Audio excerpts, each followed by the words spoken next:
This is Scott Fain with Team Woods Podcast, and welcoming my good friend Crystal Campbell today to the podcast today. How you doing, Crystal? I'm good. How are you? I'm doing very good, doing very good.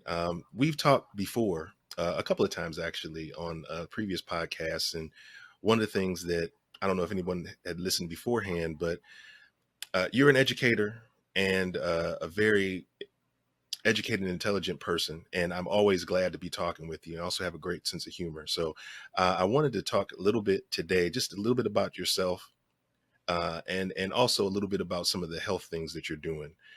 So starting right out, let me just get it right into what you do and who you are as an educator. Can you tell me a little bit about your occupation and what you do? Absolutely. I am a coordinator of special education. So I run a department at an elementary school and I take care of everything related to special education matters. In addition to that, making sure that the related services, that would be like speech, occupational therapy, physical therapy, all those are aligned, scheduling, running the IEP meetings, writing the IEPs in and of themselves. And of course, the bulk and most important part of my work is working and communicating with families so they feel part of a community. So that is the work that I've been doing. Yes, I've been doing that in Boston Public Schools for about 8 years. And prior to that, I uh, did my master's degree at Boston University and I lived in Atlanta for 3 years where I taught at the School for the Deaf because that's where my background is originally in Okay. special education. And then, of course, originally hailing from the Midwest, Michigan Mhm. State University. And so that's a little bit about me.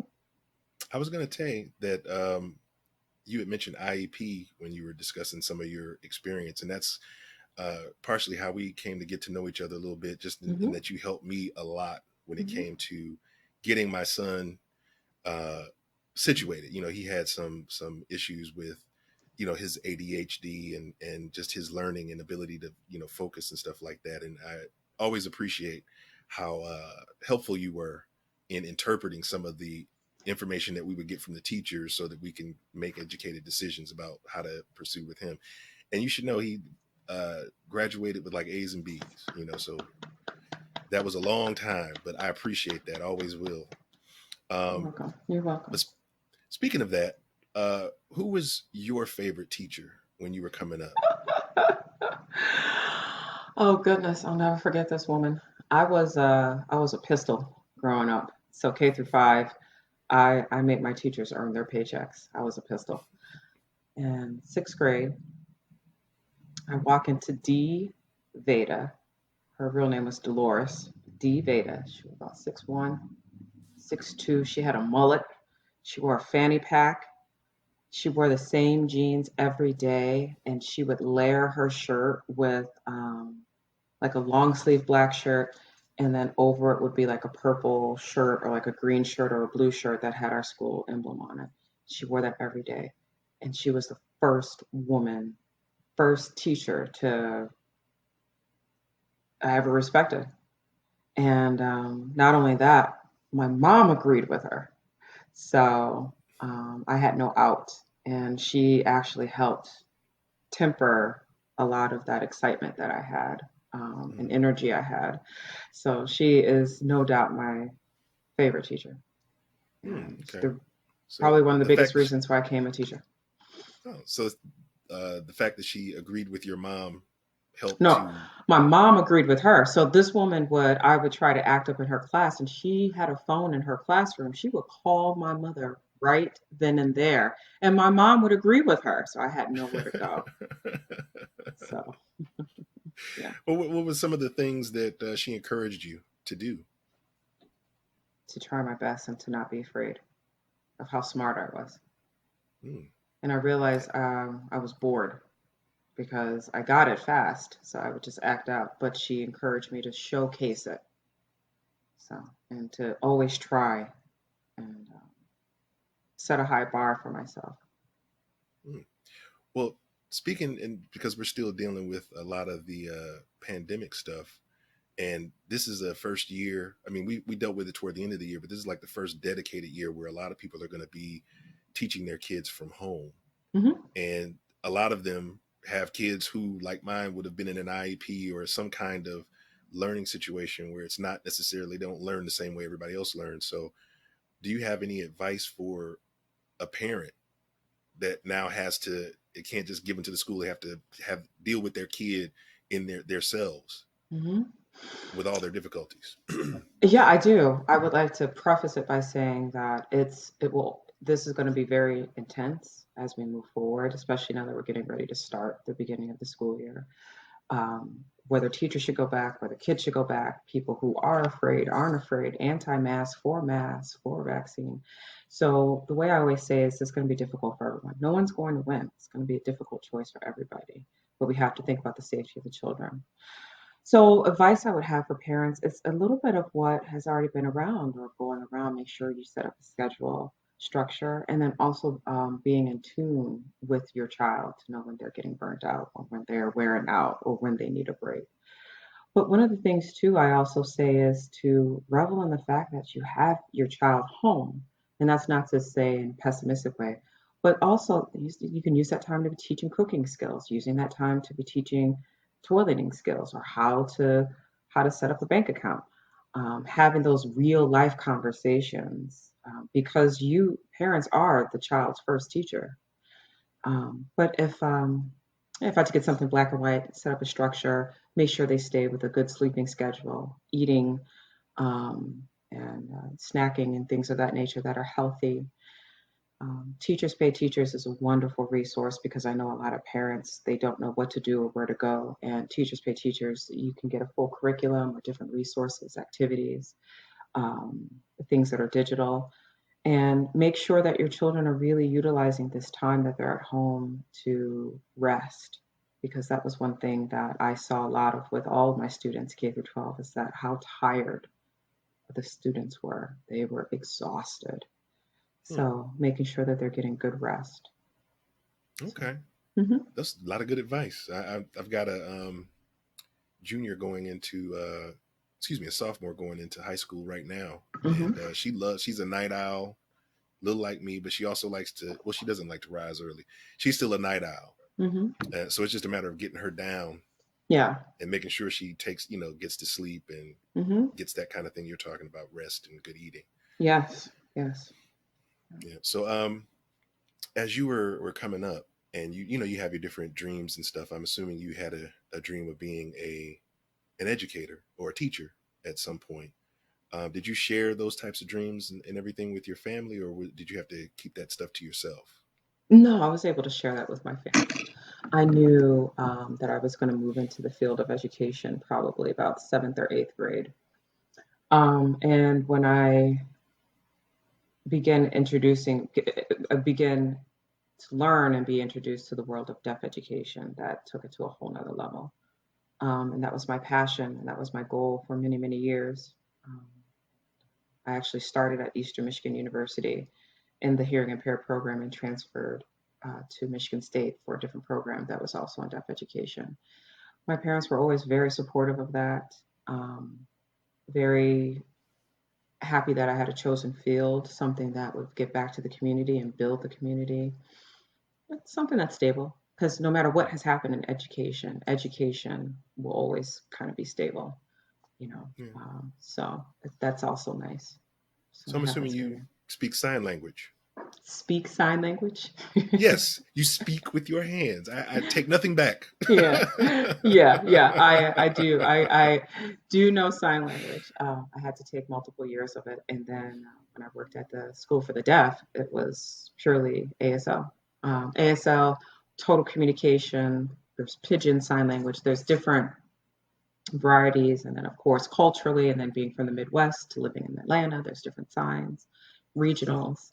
But yeah, yeah, I do. Yeah, I'm only vaguely familiar because my brother-in-law was interested in sign language for a while, so he likes to talk, and occasionally I would like to listen, and he told me a lot about the different types of sign languages. So I get it Mhm. that there's a different Mhm. couple of differences.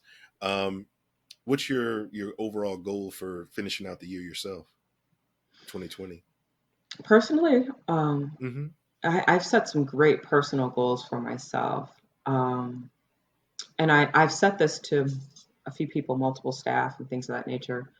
Before I go into the answers, that I have nothing but respect for those who have fallen ill to this pandemic, or whose lives have been lost. On another side, I think that I didn't realize how exhausted I was mentally, physically, and emotionally. And I have nice, quiet mornings now before my day starts. I'm relaxed in a way that I've never been relaxed before. Hmm. Sleeping and eating better, taking care of me a lot better. So that leads into that question for myself with goals. I have thrown myself into redecorating my apartment, so that's a small one. But it's a goal of mine, even though it seems small. But I want to now transform my apartment and the space I live into a home and an environment that is warm and is more of a reflection of who I am now. And that also was decluttering. That was another one of my goals, which I attacked. And then, of course, my personal goal of finishing out this cleanse, which I will be done in about 2.5 weeks, 3 weeks, Okay. 2.5, 3 weeks. So those are some of my goals. And I would love to get home to see my family for Thanksgiving and Christmas, but I don't think it's going to happen. From with flying and then trying to drive, and there are no rest stops rest stops may or may not be open, and that's a 12-hour drive. So those are my few of my goals. Okay. You touched on some of what I also wanted to talk to you a little bit about was the healthy eating, and you've been on a bit of a fitness cleanse, like you're saying. And I wanted to get more information about that, about the process, about what you're doing. Um, does it start with the fasting, or like what do you call the thing that you're on now? Your health and fitness A cleanse. regimen. I It's the call it a cleanse. Okay. cleanse. I call it a cleanse. This will be my fourth round of doing this cleanse. I This will be the second long round I've done, and I've done two shorter rounds before. Um, of course, the good thing that happens when you do this type of cleanse is you lose weight. And there's not a woman out in the world that doesn't feel that they have between 5 and 15 or 20 pounds that they want to get rid of. I think that's universal, regardless of class, race, demographic, or where you live. But for me, it's also has some spiritual tenacity to it as well. Um, and for me, it's about practicing the self control, and then that carries over into many different areas of my life. Um, Food isn't necessarily just like a trigger or anything like that, but for me, it's a it's a quick slippery slope, and I'll go from this to this in a heartbeat. So for me, it's more of a cleanse to really focus in, practice that self control, get some clarity, clean the body out, um, and of course, I lose some weight. So, like, what are you eating? Like, you give me a typical day of what your diet would be. So it's mostly high protein, low carb, of course, with veggies like lettuce, romaine, asparagus, broccoli, white fish, chicken, things of that nature. But is what builds and what's hard about doing this type of cleanse of sugars, starches, carbs, fats, oils, or alcohol, and pretty much anything that makes food taste good. Yeah, I was gonna say fun.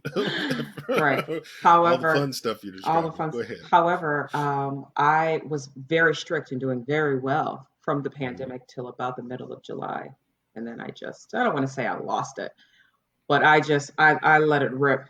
Get cookies, give me all the cookies. Pizza, yes, pizza. Give me all the pizza fries. Give me some more, and I just let it, and I just, whoop, and that would have led me to all right, well, since now I'm eating, I can already, all right, let me just start drinking and let me go get something, to drink, and let's turn it up. Let's turn it. And then that would have led me to not just only gaining weight, but just not feeling good about myself. And the one thing I like Yeah. about this cleanse is that It teaches you discipline, and also you become your own little science experiment about the sensitivities and allergies or allergens that you have, what foods work and don't work for me. So, for example, I love pizza. I can eat pizza every single day of the week if you gave me the opportunity. However, all that gluten, the bread, and all that stuff, my body, I will go through probably a 3 or 4 day of inflammation, Hmm. bloatedness, constipation, and just feeling completely run down.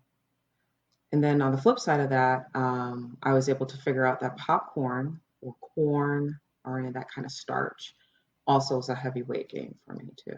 So I'm able to figure out what foods do and don't work. And I've come to the conclusion fresh fish, protein, fruits, and vegetables, my body thrives on. So, It's better if you can. I know you don't like to cook, but it's also good if you can find ways and fun and interesting ways to prepare those dishes uh, to make it a little bit more exciting to for your palate.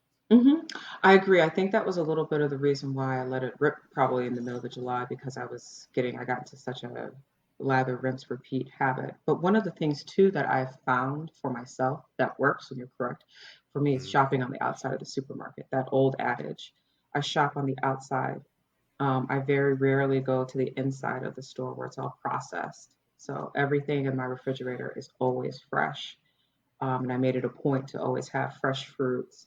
And then I'm that kind of eater. I just like something I can grab. That may be the teacher in me. You got to be able to grab something and eat, move, and Hmm. it's cheese, fruit, whatever, quick cracker. But yeah, shopping on the outside of the store, the supermarket, game changer. Hmm. I hadn't heard that concept before. I mean, it makes sense because I know, shoot, I can make you a map of my supermarket and where things are because I have to go. I'm the one who shops, for the Mm-hmm. family. Mm-hmm. And I do tend to, I end up going, crisscrossing the entire store, Mm-hmm. Yeah. especially for those processed foods like you're talking about. Mm-hmm. Um, And I mean, I still have my treats. I mean, there's certain things that aren't ever going to leave my diet. I don't care what cleanse I'm on or what, like cookies, it's just not going to happen. It's not going to happen. mhm. I've tried. It's just never going to happen. And good cookies too. You're talking Good, about. You're not just absolutely. talking about. Rose, and that's the thing. Like instead of how I'll treat myself is instead of getting like a pack of Oreos, I'll go to the bakery and get Mhm. a 4 pack of like my favorite is Rosie's Bakeries chocolate chip cookies, and they come in 4 packs. So if I'm going to do this, I'm going to do it properly. You know what I mean? So, but Mhm. don't get me wrong. You put some Oreos in front of me. Yeah, they're going away. Yeah, I was yeah. gonna say, is it hmm reminds me of. Have you heard of the pilot's diet? I think I have. We might have talked I about it. think our shared colleague Matthew Woods. I think he was I talking sent to it me to you too. about that. Yeah. Because I had lost 14 pounds in like 2 weeks on that diet, but it was a misery because it was, for me at least, because it's so strict. You Mm-hmm. have to make sure you're eating no sugar, none of that stuff, all the stuff that you're describing. And the thing that helped me get through it was an idea of I'm just doing this today. Now, in the back of my mind, I know I'm going to keep going. I'm going to keep going, Mm-hmm. but I had to give myself that out to say that I can stop this today if I really, really want to. And then that just knowing that I could meant that it's like, well, maybe I'll just go one more day. And then that helped Mm-hmm. a lot. So, I mean, are you doing something like that with yourself or like, what's your key to keep going, even when you're like, I hate this. Mm-hmm. Because no, I've had my days. Actually, yesterday, believe it or not, was a day where I was like, I want some fries. I want some fries right now with ketchup Mm, and mayonnaise, a big plate of fries, and throw a burger on there. What I had to remind myself of is that first, this is temporary, and second, what I'm doing is very healthy for my body, and I'm 1 pound away from being 50 pounds down from where I was February of 2019. mm, So I like to remind myself too that this is building that discipline. This is building that self control for when I'm finally completed this round of this diet, of this cleanse. and now I'm free to go back into the world. What have you learned? So I'm dedicating these 6 weeks, especially before, because in my opinion, October to February is full of nothing but food. Halloween, Thanksgiving, Halloween, Thanksgiving, Christmas, New Year's. Then you have New Year's, and then January is kind of a blah. Then you have Valentine's Day, is full of sugar. Then March, and then we get into the summer. You know what I mean? So for me, I wanted to make sure I did that. So when I'm introducing foods back into my diet or in social situations, I have enough self discipline to say, Crystal, you know that that has a lot of gluten in it. Hmm. Order something else. So for me, I had to change my thinking with regards to that. Is this difficult? 100%. Is it strict? 100%. Is it worth it? Totally. 6 weeks out of 52 weeks and the health benefits of being 50 pounds lighter, it's worth it. And it's Hmm. temporary. I'm 38. And in a year, I will be in maintenance and still living a healthy life. It's a good idea to be that way. And just cheerleading yourself too. I Mm-hmm, found that when I was dieting a mm-hmm, lot, I spent a lot of time, saying, I'm doing this. I've lost this much pound. I've lost this much mm-hmm, weight. But it kept the excitement going, mm-hmm. you know, Yeah, especially when other people are like, ooh, oh, I love what you're doing. It's like, well, yes, I keep going now. yes. And what's funny is I had went out with friends while I was doing this cleanse. It's amazing that how much negativity you'll get when you change the way you eat, when you are doing something different. You're getting too skinny. You need to eat something. You're not even going to have a salad. Just have a fry. Why don't you want to eat? Why did you come if you're not going to eat? It's amazing what people will say to me now that I'm doing this.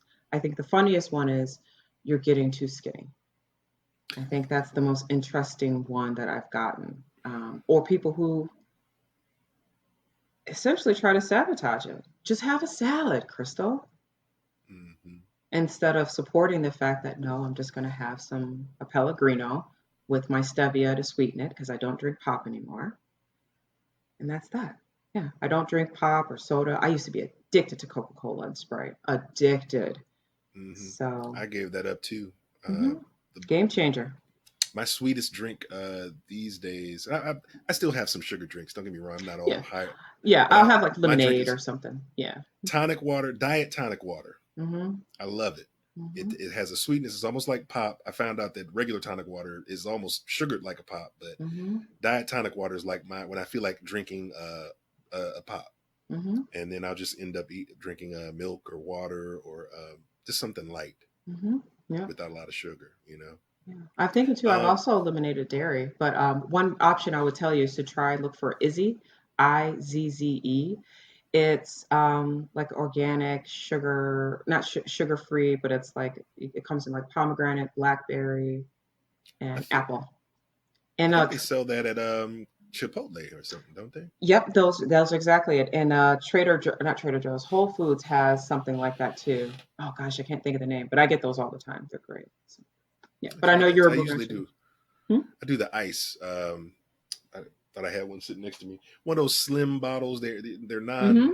no Ices. sugar in them. Yeah, Mm-hmm. I'll drink those too Mm-hmm. when I feel like drinking a pop or whatever. What about exercise? Are you doing any? What kind of exercises are you doing to augment your diet? So because my calories have been reduced so much, I don't do a lot of exercise because I don't want to harm myself.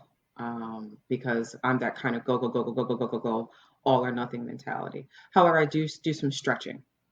Um, it's something similar to like yoga or Pilates, but I definitely take it easy.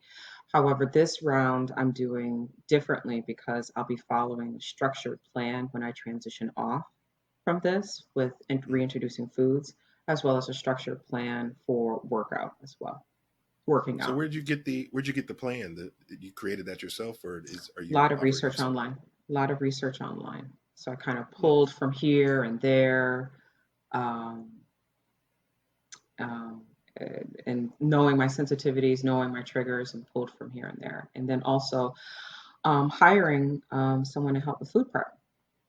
um, because I know myself. And that was just one of those things I just had to be honest with. I don't like to cook. I never have, never will. I'm a single woman with no children. So I just had to be honest and say, I don't like to cook. So I hired someone to do the food prep for me, and I'll get it once a week. And that'll make my life easier. So it's something like HelloFresh or one of those other sites, except you have somebody who actually delivers Yeah. the food Oh, to yeah. you.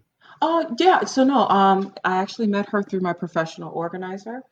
And she and I met, and that's how we looked at recipes together and kind of put together a 3 week plan. So she and I sat down and went through all the recipes together, my likes and dislikes, and we set up a time where once a week on a Sunday she'll bring the food, and we'll meet halfway, and I'll pick it up, and then I'll Oh, have so my it's all week's worth of boxed food. and prepared for the entire week. Yep, she'll do it for me for the entire week. Like there are like freshly and things like that, which maybe I'll use, but for these 3 weeks, it will be very, very strict because I'm going to be reintroducing food and upping my calorie intake, and I want to be careful with that. I don't want to just go back to eating the way I did. One, to hurt myself, and I've done that before in previous rounds, and it did not Yeah, end well.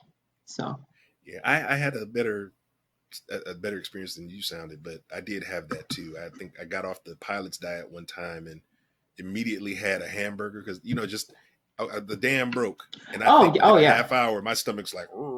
Oh yeah, because your body's like, what are you doing? Oh, We've what been, is this? what is this? Because, like I said, the body has, you've eliminated all of the additives, preservatives, fats, oils, things that our bodies, as cliche as it sounds, weren't meant to have and utilize. And then you're reintroducing that.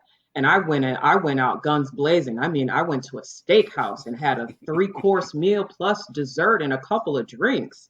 So I'll leave it to your imagination how that ended. So, Yeah, and that I'm it will. talking, that was like a 2 days after I ended. And now this time I'm being very strict with regards to how I'm doing after I end this and transitioning back. And I don't care what anyone says. I don't care how much it costs. This is me investing in my health. Mm-hmm. You have to invest in yourself. 100%. Nobody else will, Mm-hmm. or you can't Yes, ma'am. depend on other people too. Um, well, I wanted to just wrap up a little bit. Uh, if you have anything like that you'd like to add as far as just encouragement for someone else who's thinking about doing what you're doing, either getting on a fast or starting some kind of dietary regimen like you're doing, what advice would you give? Mm-hmm. I would say to be gentle with yourself and to be honest with yourself, to forgive yourself, because those have been some of the 3 things that I have had to do consistently through each round. I had to be honest with myself, forgive myself, and be gentle with myself. And that's why I'm able to get to this fourth round in a totally different headspace, in a totally different place because of those 3 things. Hmm. And do not be afraid of change. Do not be afraid of any of the backlash you may get from friends and family. Keep moving forward because you're taking care of your health. And it's temporary, but you're teaching yourself better eating habits and a better lifestyle, and own that lifestyle because you know the other lifestyle. Hmm. Yeah, that's actually the as a final point, you had mentioned about some of the things that you really, really have a taste for. A trick that I've learned, and maybe I hope it can translate to other people. It's almost a meditation. Like when I have a taste for, let's say, shrimp. I've tasted shrimp before, and I remember what the best tasting shrimp ever was that I've had. So I can just kind of sit there quietly, close my eyes, maybe even after I've eaten something, just to kind of get the hunger off, Mm-hmm. and then just I'll sit there and re-eat that dish. Mm, And it sounds a little silly, but you can kind of your mind remembers what all those things taste like, and you can kind of hit absolutely. those same buttons. Absolutely. And yeah, just at least to satisfy the craving so that you can Mm-hmm. keep moving on. I mean, I wouldn't Mm-hmm. do it before you eat it because then that's just going to make you want to Right. go out and get the thing. Yeah, But absolutely. And definitely one last piece, like you're saying, to end on is up your water intake. Up your water. I drink a gallon of water every single day. And it's a practice that took me about a year to finesse. And now it is part of my lifestyle. I drink a gallon. I don't care what anyone says. Oh, it's too much. You only need. I don't care. A gallon of water a day has changed the way I look, my skin, um, scars, my acne. So Hmm. up your water intake. Try to get to a gallon a day and try it for a month and see what happens. I will. I will. I need to up my water game just on general principle. I go in fluctuations, so I'll try that. Mhm. Mhm. Yeah. Well, I just want to thank you again. Absolutely. As always, it's a good conversation with you. And Mhm. this is the first time with all of this set up, but it's a lot of fun. I'm Yeah. getting used to this. Yeah, and thank you so much for contacting me to do the interview. I love sharing with you and the team and Mhm. the team Woods, and love being a part of the franchise. And I look forward to future interviews. As you know, I got a lot of topics. Um, I know. yeah. So you're catching me Yeah. literally at the halfway point. So maybe we should do a part two for when I'm completely finished and Okay. reintroducing foods. So yeah. Bet. It's a date. All right. All right. Sounds good to me. Thank you. All right. Thank Take you. care. All right. Bye bye.